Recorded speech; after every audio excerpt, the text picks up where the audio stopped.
Bismillahirrahmanirrahim. Alimlerin perverdigarı boğan Allah'a çekse hamdü sanalar bolsun. En suyumluk Peygamber Hazreti Muhammed Mustafa sallallahu aleyhi ve sellem'e Allah'ın salamı ve rahmeti bolsun. Bugün kündeki adetimiz boyunca yanıla Celal'da Suyuti rahmetullahi aleyhinin Haliple Tarihi namlı kitabındaki dersimizin devamında Muaviye'ninki anısına vakalikini sözlerdi. Muaviye'ninki anısına ait meşhur ayal. Peygamberimizinki tağısı Hamzini öldürüşke adem yollagan. Hatta bazı rivayetlerde ciğerini çislep şu Uhud gazıda. Qıgan ayeti şunda qalıqı. Qısas otun ayeti yaman boğan. Hem onun yol düşme Ebu Süfyan, Ebu Cehil ölgenden keyin bu Qurayshlarniki asaslıqmış şu eng çoğun katibişi. Harbiy qo'mondoni müşeden boğan asasen. Demek Muaviye'nin onısımı, dadısımı özünki tarihin ayeti meşhur boğan Araplar içindeki bir aile, bir cemaat. Hem de Muaviye'ninki onısı bilen dadısınınki vakalık nima o? Bunu bir bilip çıkaylık. İmam Xorayiti Havatib namlı kitabında Humeyd ibn Vahb degan kişiden rivayet kılgan bir mezmunda bundaq bir mezmun var ekan. Hind degan Muaviye'ninki onısının ismi. Utbet ibn Rabi'a'nın kızı Hind asli Fakih ibn Mughira degan adam to'y qilgan ekan. Burun. Abu Sufyan bilan to'y qilishdan burun. Bu Fakih degan kishi Qurayshlarniki eng nayt merdan yigitlerden bulup hatta kişiler ruhsatsiz bu adamınki uyga kirib şu yerda davamlıq dostxon sep qo'ydi ekanda, kirib şu tamoqni yeb chiqdi ekanda, ishkina şu ruhsatsiz shikshakmaylam chiralaydigan bunday uyga. Bir kunsa uyda adam yo'q, yolg'iz qolibdi, hamda endi şu yerda uyda yolg'iz. Fakihmi uyda yo'q ekanda. Fakih hamda o'ziniki ba'zi bir ishlarini qilish uchun sirq chiqib qolibdi. Daim kep turgan adamlardan birisi uyga shunda bir kirib ayolni ko'rib bilan keyin qochib ketibdi. Arablarning bu odati hamda yolg'iz ayol bor uyga asas kirmaydi jahiliyatda bu. Fakih buni yiroqdan ko'rib qolibdi-da, ko'rib darhol ayol Hindining qishiga kelib puti bilan birini tepib debdiki, "Hozir qishingda chiqib ketgan kim o?" debdi. O ayol debdi, "Men hech kimni ko'rmadim, hech qanday ishdan xabarim yo'q.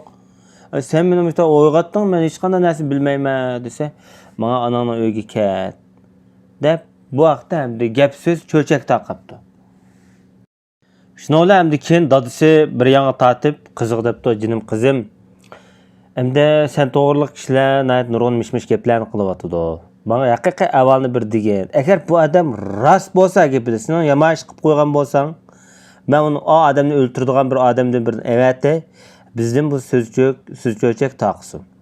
Eğer o yalğançı olab qalsa, biz onu yerinin gibini qılıbıdı da.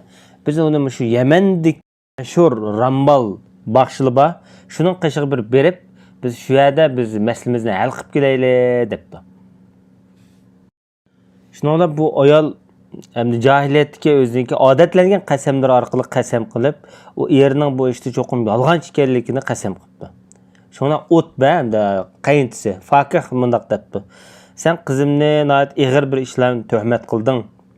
Biz Yemendagi shu Ramballa va shu kahillar biz shu yerga borayli, bilmang biz bilan debdi. Endi bu ayni vaqtdagi bu islomiyat kelishdan burungi bu kahillar bu Ramballaniki asosan jiqlari bo'lgan ba'zi bir ishlarni to'g'ri topa oladi. Chunki Peygamber satırsa peygamber olab kelgandan keyin ko'pincha bu burunqi jillarning masalan osmondan xabar elib keladigan, farishtalarning so'zlarini oladigan, anglaydigan ishlari xilonatli keng taralgan bu arablarda. Bir qism arablar shu aloqali bo'lg'achqa buning yo'lini bilgachga shu munajjimlik yo'li orqali bir qism g'aybiy ishlarni bilalaydi. Ammo payg'ambarimiz payg'ambar olab kelgandan keyin bu avallarga asosan ko'p holda xotim berildi. Bu g'aybiyat meselesiga bu meseleni to'liqroq bilish uchun hamda sura jinninki tafsiriga murojaat qilsang bo'ldi. Endi Fakihmi o'ziniki jamoati Bani Mahzum jamoatidan bir qancha kishilarni elib, umi chiqdi. Utbami o'ziniki Bani Abdumanab jamoatidagi bir qism kishilarni elib chiqdi. Bular. Hamda Yemanga mangdi-da bular. Hamda endi bilan bir qism ayollar bor. Hamda ayolni bu hamda endi bir nayat xanim ayollar bo'lgan ekan. Buning ha o deyish birgan ayollar-da. Bular şu Yemenga yaqin kelgan vaqtida hamda Hindiniki avvalda bir xil o'zgarish bo'lib, chiroy o'zgarib, bir xil tatirishqa, g'amkin bo'lishga boshladi-da. Dadisi bu avvalni sizib dediki, "Jinim qizim, sen avvalning bir xil o'zgarish bor. Çoxum bir yamanlıq var sende degandan o kız dedi ki, "Yo'q, dilimde da unda emas. Hech qanday bir yamanlıq iş yo'q.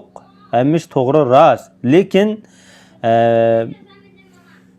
men bilib turibman, sizlar bir odamning qishiga kelyapsizlar. Bu odam degan ba'zida gepi to'g'ri chiqib qoladi, ba'zi xato chiqib qoladi.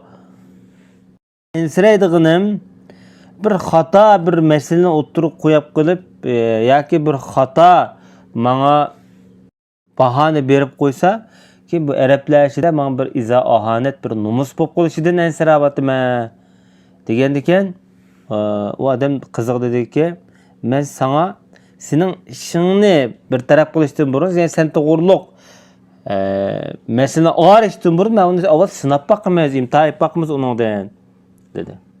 Ular endi dadisha Utba, ma Utba endi Utba ibn Rabi'a shu, Utba ibn Rabi'a Badr g'azotida tunji bo'lib mubarizaga tushib, shu yerda o'lgan kofirlar tarafidan.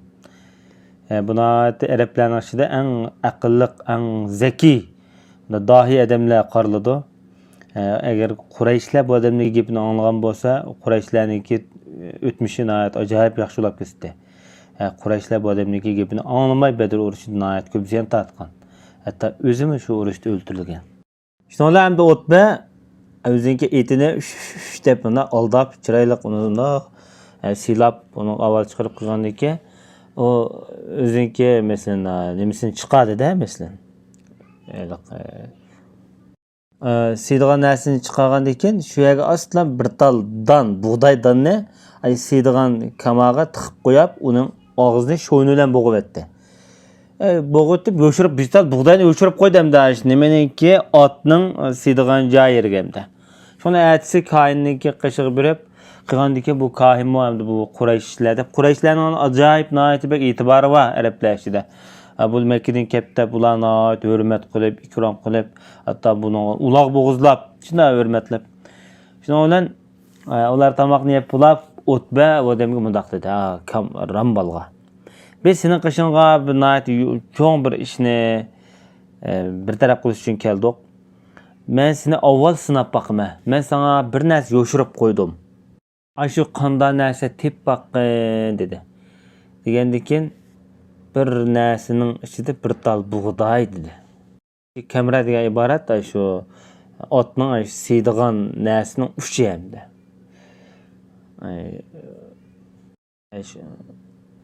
Bilan Utba dedi, buningdan iniqroq deb baqsang debdi. Yosh otning zakirda bir tal bug'doy bor dedi. Bu nihoyat u chiqqanda shu yo'shirib qo'ygan narsani tapiraldi bu odam. Degandan keyin Utba ras degan gaping to'g'ri.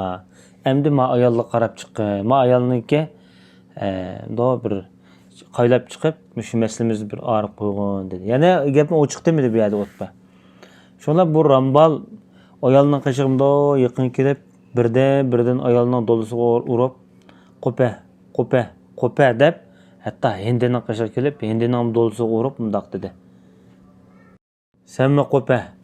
Senmi bir poyish ayol emas ve meynat ayol emas. Sen Muaviye isimlik bir padişah tug'sa dedi. Degandan keyin eri Fakih bor bu sorunda. Fakih darhol endi qarablam, shunda qo'lni tutay deb tamshilibdi, qo'lini silkibdi tortib olib endi. Yiroqdi dedi erni, yiroqdi.